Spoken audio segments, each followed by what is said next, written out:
let's get to our floor show traders, Tom Hayes and Phil Flynn. This was very interesting. Bukele is a very young leader. Obviously, President Trump is in his 70s. It was interesting to me to see how Bukele kind of enraptured the crowd. Phil Flynn, you got to talk to me first about exactly how you view this and how the world will view, a small nation, yes, El Salvador, being the first to take it as legal tender. I think it's another step towards the legitimization of cryptocurrency. It's happening. And I think President Trump is right. We all want the dollar to be the dominant currency in the world.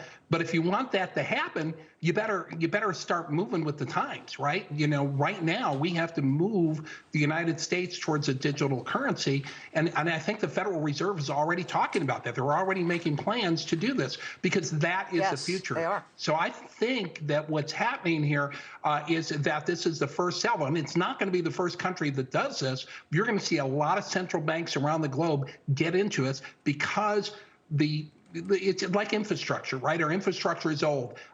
Remember it used to take, 10 days to clear a check. Now you can do it instantly. But it's moving much faster than that. And if we don't keep up with the times, the dollar is going to be a dinosaur, and these new cryptocurrencies are going to rule the world.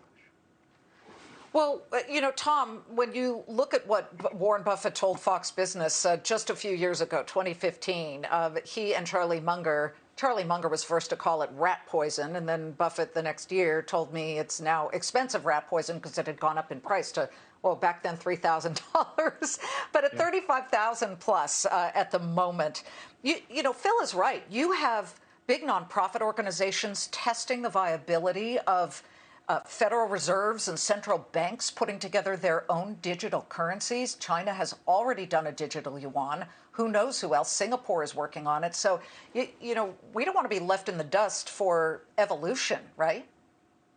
Well, we're the world's reserve currency right now, Liz. So El Salvador has nothing to lose by switching to Bitcoin, but we do. Mm-hmm. History proves most people buying Bitcoin are doing it to hedge inflation, fiat currency printing.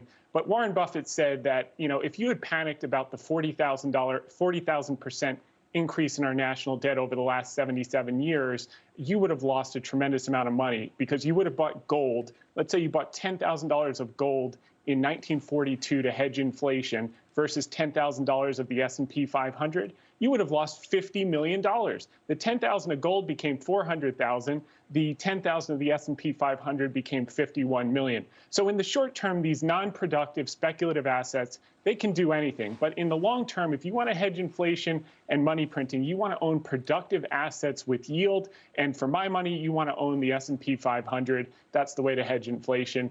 And I think President Trump is correct. It is potentially questionable, but these things can stay irrational longer than the doubters can stay solvent. We found that out 400 years ago with tulip mania, when the price of a tulip went up to the modern day equivalent of $350,000 before crashing and never returning. So I think central banks are going to take over digital currencies. I'm not sure that Bitcoin is going to be the digital currency of the future. It will be controlled by central banks moving forward, in my view.